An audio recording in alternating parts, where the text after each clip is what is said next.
കേരളത്തിൽ ഭരണവിരുദ്ധ വികാരം ഉണ്ടാകുവാനുള്ള സാധ്യതകൾ ഏറെയാണ് എന്ന് സർവേകൾ പറയുന്നു. 9 വർഷം കഴിഞ്ഞ സർക്കാർ ഏതെങ്കിലും മേഖലയിൽ നടത്തിയ മുന്നേറ്റം എടുത്തു കാണിക്കാൻ കഴിയാത്തതും വികസനത്തിന് വ്യക്തമായ രൂപരേഖ തയ്യാറാക്കാൻ സാധിക്കാതിരുന്നതും ഭരണകക്ഷിക്ക് തിരിച്ചടിയാകുന്നുണ്ട്. പ്രധാനമന്ത്രി ആവാസ് യോജന പ്രകാരം നിരവധി പേർ വീട് വയ്ക്കുവാനുള്ള സർക്കാർ സഹായത്തിന് അപേക്ഷിച്ചിട്ടുണ്ട്.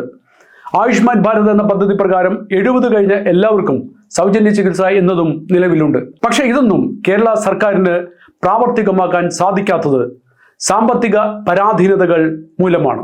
ദേശീയ പദ്ധതികൾ മിക്കവയും കേന്ദ്രം, സംസ്ഥാനം, തദ്ദേശീയ സ്ഥാപനങ്ങൾ എന്നിവ ചേർന്നാണ് നടപ്പിലാക്കുന്നത്. എന്നാൽ സംസ്ഥാന സർക്കാരിന്റെ സാമ്പത്തിക ഞെരുക്കം ഈ പദ്ധതികൾ കേരളത്തിൽ നടപ്പാക്കുന്നതിൽ തടസ്സമാകുന്നു. സംസ്ഥാന വരുമാനത്തിന്റെ 69% കമ്മിറ്റഡ് എക്സ്പെൻഡിച്ചർ അല്ലെങ്കിൽ പ്രതിബദ്ധ ചെലവുകൾക്കായി മാറ്റിവെക്കുന്നതിൽ 29% ശമ്പളത്തിനും 19% പെൻഷനും 21% പലിശ ഇനത്തിലും ഉൾക്കൊള്ളിച്ചിരിക്കുന്നു. 1,05,398 കോടി രൂപയാണ് ഈ വഴി സർക്കാരിന് ചിലവാകുന്നത്. കൂടുതൽ കടമെടുക്കുന്നതിലൂടെ സർക്കാരിന് പലിശ ബാധ്യത കൂടുകയാണ് ചെയ്യുന്നത്. സംസ്ഥാന വരവിൽ 65% സർവീസ് സെക്ടറിൽ നിന്നാണ് ലഭിക്കുന്നത്. ഹോസ്പിറ്റാലിറ്റി, ആരോഗ്യ സേവനങ്ങൾ, തീർത്ഥാടനം, IT, ട്രാൻസ്പോർട്ടേഷൻ, വിദ്യാഭ്യാസം, സാമ്പത്തിക മേഖല തുടങ്ങിയവയിൽ നിന്നാണ് ഈ വരുമാനം സംസ്ഥാനത്തിന് ലഭിക്കുന്നത്.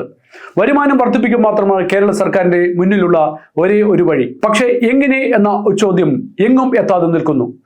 ടൂറിസത്തിലും വിദ്യാഭ്യാസത്തിലും വൻതോതിൽ മുന്നേറ്റം സാധ്യമാകണമെങ്കിൽ ആ മേഖലയിൽ സമഗ്രമായ മാറ്റങ്ങൾ കൊണ്ടുവന്നേ തീരൂ. കേരളത്തിൽ അനവധി കമ്പനികൾ അടച്ചുപൂട്ടിയപ്പോൾ അയൽ സംസ്ഥാനമായ കർണാടകവും തമിഴ്നാടും വലിയ മുന്നേറ്റമാണ് കമ്പനികളെ സ്വീകരിക്കുന്ന വിഷയത്തിൽ നടത്തിയത്. ഈ വിഷയങ്ങൾ പ്രതിപാദിക്കുമ്പോൾ ഇത്തരം മേഖലയിലുള്ള വിദഗ്ധരുടെ സേവനം ലഭ്യമാക്കേണ്ടതിന് ബദലായി രാഷ്ട്രീയപരമായ ചോദ്യങ്ങൾ കൊണ്ട് അവയെ നേരിടുവാനുള്ള ശ്രമമാണ് പലപ്പോഴും നടക്കുന്നത്. വോട്ട് ബാങ്ക് രാഷ്ട്രീയത്തിന്റെ അതിപ്രസരവും വിവാദങ്ങൾ നിർമ്മിച്ച് മുഖ്യധാരാ വിഷയങ്ങളെ തമസ്കരിക്കുവാൻ നടക്കുന്ന ശ്രമവും കൃത്യമായി വെളിച്ചത്ത് കൊണ്ടുവന്നാൽ വരുന്ന തിരഞ്ഞെടുപ്പിൽ സർക്കാർ നയിക്കുന്ന ഇടതുപക്ഷത്തിന് കടന്നുകൂടാൻ കഴിഞ്ഞെന്ന് വരില്ല. ഭരണപക്ഷത്തിന് അനുകൂലമായി നിൽക്കുന്ന ഘടകം പ്രതിപക്ഷത്തിന് ഇക്കാര്യങ്ങൾ വ്യക്തമായി പൊതുചർച്ചയിലേക്ക് ഡാറ്റകൾ സഹിതം കൊണ്ടുവരാൻ കഴിഞ്ഞിട്ടില്ല എന്നതുതന്നെയാണ്. ഭാരതമാതാവിന്റെ ഫോട്ടോ വയ്ക്കുന്നതാണ് കേരളത്തിന്റെ ഏറ്റവും വലിയ വിഷയം. മറിച്ച് ആരോഗ്യരംഗത്തെ വീഴ്ചകൾ തുറന്നു കാട്ടാൻ പ്രതിപക്ഷം മുന്നിട്ടിറങ്ങിയാൽ സർക്കാർ പ്രതിരോധത്തിലാകും.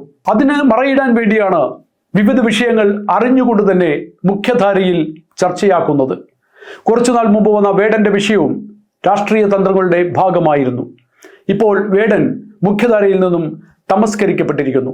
ഈ രാഷ്ട്രീയ തന്ത്രങ്ങളുടെ വ്യക്തമായ നടത്തിപ്പിലാണ് ജയപരാജയങ്ങളുടെ ചിത്രം തെളിയുന്നത്.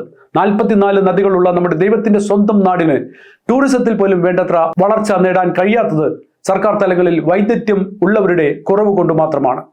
അഭിപ്രായ സർവേകൾ ഭരണവിരുദ്ധ വികാരമുണ്ടെന്ന് പറഞ്ഞാൽ പോലും അത് ഏറ്റെടുത്ത് പ്രതിഫലിപ്പിക്കുവാൻ പ്രതിപക്ഷ കക്ഷിയായ കോൺഗ്രസിനും BJPക്കും കഴിയുമോ എന്ന ചോദ്യം ഇവിടെ ബാക്കി വയ്ക്കുകയാണ്.